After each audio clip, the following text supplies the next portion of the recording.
Have you ever wondered what it takes to succeed as a seller on Amazon? Dalia, the handmade mastermind and creator of the Mastering Amazon course, made over $600,000 on Amazon Handmade last year. She joins us to share the 3 habits of highly successful Amazon sellers.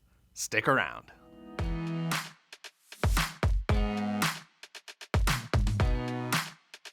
What is up? Welcome to the Jam. I am Gordon from Marmalade. I'm Richie from Marmalade. And we have a special guest with us today. We have Dalia Abdalla, the handmade mastermind and creator of the Mastering Amazon course. Thank you so much for joining us again today, Dalia.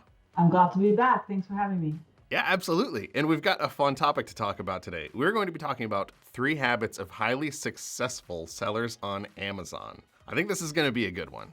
I know your audience is mainly Etsy sellers. I know some of them do sell on Amazon, but a lot of these tips can be, used anywhere online, to be honest. I'm excited to get started with the first one. Me and my team, a majority of our to-do list, when not fulfilling orders, 70-something% is spent on optimizing. And it's not just SEO. It could be SEO, but it's quite a few things to make sure that the customer experience is a fantastic one. And what that translates to is higher conversion rates. So what we typically do is we look for opportunities to optimize the listing in terms of variations being offered, in terms of photos, in terms of descriptions. And that sounds really simple, just 3 things. And it could be, but you're learning every day from your customer based on the conversation that they send you. They're like, hey, what color does this come in? And you're like, read the description, or does it come in this? Look at the photos.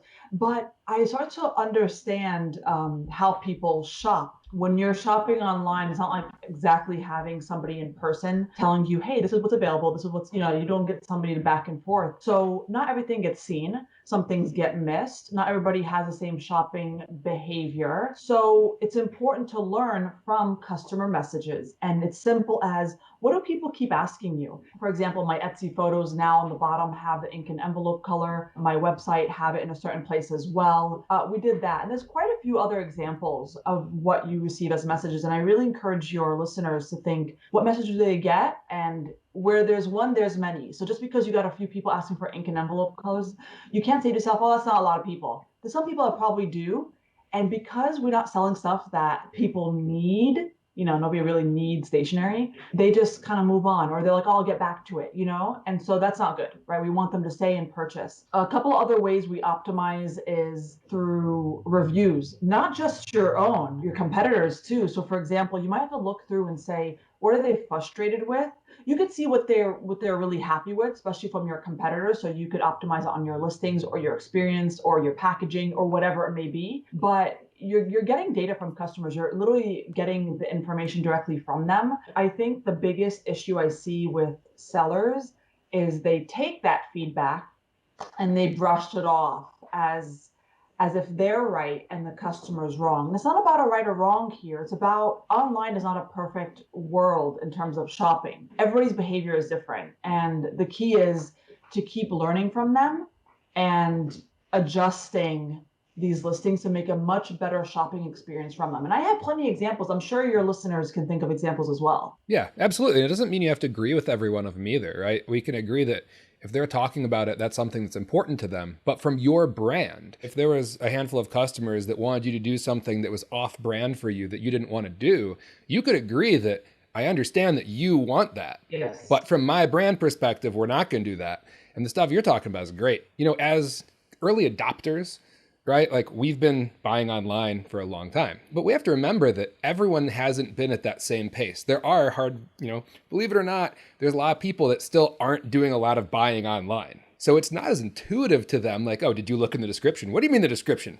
Where's that? What drop down? What is that? What's a drop down? Yeah. So some people are learning. 100% right, and we forget that. I have a lot of older customers because I do sell stationery, and once in a while I get immediately when they purchase, I get a return request, and it's like, didn't mean to purchase this. I'm like, How does that happen? You put it in your cart, you saw the price check out, and then I laugh about it for a moment. So this is my approach, guys. I hope your listeners can take something from it. I laugh about the issue, okay, and we joke about it, and then we say, okay, but for real, what are they experiencing? Sometimes I do get my assistants to use their phone, act like they're checking out, and see what they see. If I really need to, I do get a third party involved. I know this is crazy, but this is a habit of successful sellers. I might get my sister, I'm like, hey, search for this and tell me if you understand this or whatever. And some people, to be honest, they don't check the price. We tend to put our own biases on people and our own experiences on people and say, well, when I get a package in the mail, I open it the same day. Not me. Packages come every day here because of work. And sometimes I'm like, oh, we have to get back to it. Even if it's something I bought personally for myself, I'm like, I'll get to it. I have a baby. I'm running a big business. I have soccer practice, all these things. So I had to realize they're probably checking out, not realizing it's still in their cart. And people use their cart to save items, not just the favorites or list or anything like that. I want to take a moment to thank you for tuning in to the Jam by Marmalade. Marmalade helps guide you to keywords that real Etsy shoppers are using, so you can get more sales doing what you love. Check out Marmalade in the link in the description or at marmalead.com. So number 2 is we focus on getting reviews. And so I want to make it clear that, everybody starts out with no reviews, every single person that sells online. But it's a numbers game, essentially. Not everyone that purchases from you will leave a review. We all know that. But your job is to work on getting as much as you can. And then one way I approach it, me and my team, is if I had to rely on repeat business, what would I do differently? How would I make sure that every single person that comes to me and purchases, they have the best experience? And by the way, this is kind of difficult when you're selling as much as some sellers, right? Like we sell a lot, but we still don't let that get the best of us. We make sure we step back and see if we can implement something small even that can impact the customer experience, can influence, getting a review, hopefully a positive one, because over time, positive reviews, particularly on Amazon, will help improve the conversion rate. Again, people will still buy without reviews. It happens to me all the time when I put new products up, so don't worry about that. I have some items now, the conversion rate is like 25%. Literally, guys, 25%.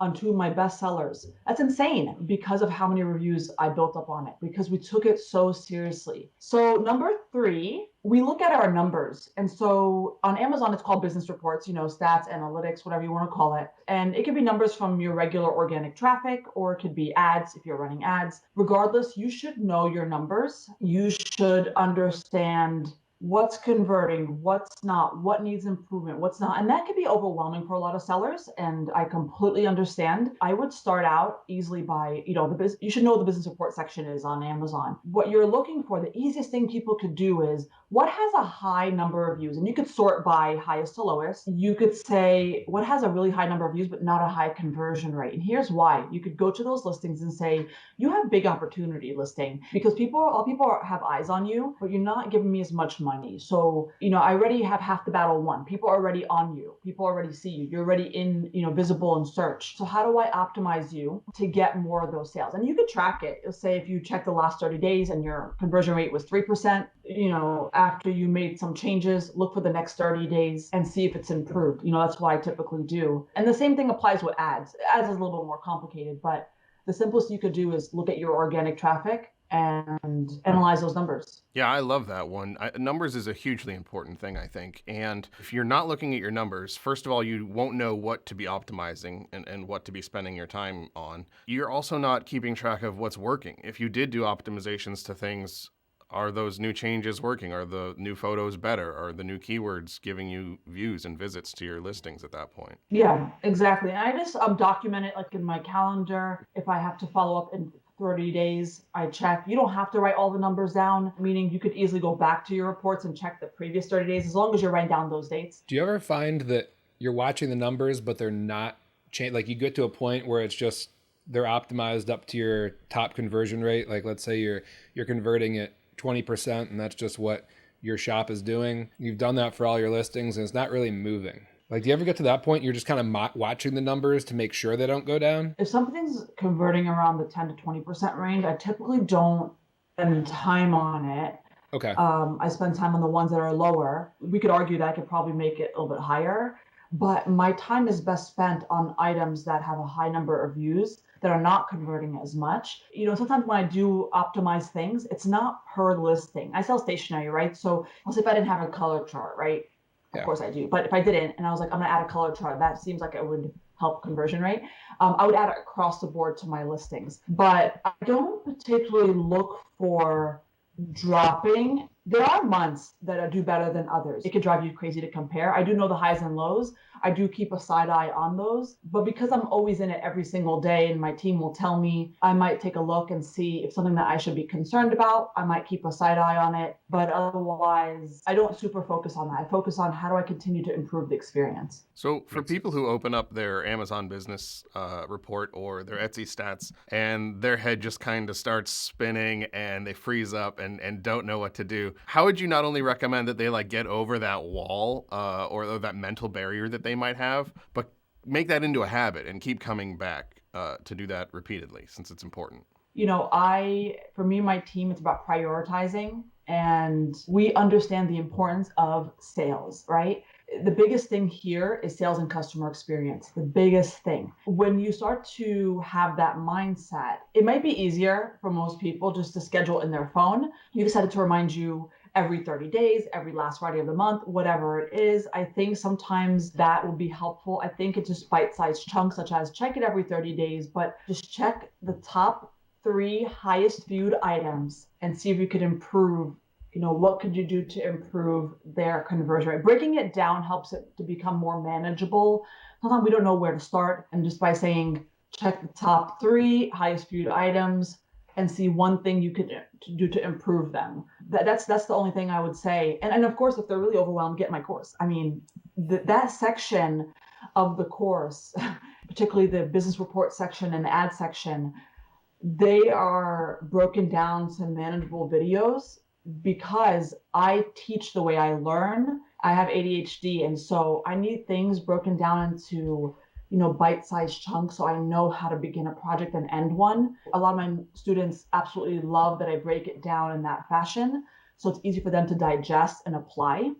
And I just make it much easier to do. You kind of mentioned your course here. I know we talked about it in a previous jam, so if people want to go back and definitely learn more about it, that's a good deep dive for them to go to. But could you give people maybe a high-level overview of what your course is about? It's a system that I use to get my Amazon shop to where it is today, and it breaks down into keyword research. You guys know I absolutely love keyword research. You guys know, and then of course it is optimizing your listings. That's a huge section because there's quite a few things that you need to optimize: SEO, photos, all that stuff. It breaks it down for you. Additional things you could do to increase your results, such as Amazon FBA, as well as ads. Those sections are broken down really well as well. And then the last one is tweaking. It's like optimizing. Essentially the first thing I talked about today. It helps you identify things in your business reports, things in your ad reports, and what to do and how to do it, which is fantastic. It literally walks you through it, holds your hand, and pretty much through that 4-step system, people are able to grow their Amazon shop, make some money, get found in search. I mean, yes, you mentioned it was Amazon, but like you said, it can kind of apply to anyone in the e-commerce space. So those are fantastic. Thank you for taking the time to do that. If people want to find out more about you, where should they head for that? The easiest place to find me is my Facebook group, The Handmade Mastermind, and thehandmademastermind.com. Awesome. Thank you. Well, thank you again for joining us. It's always awesome to have you and talk with you. We will see everyone else next time on The Jam.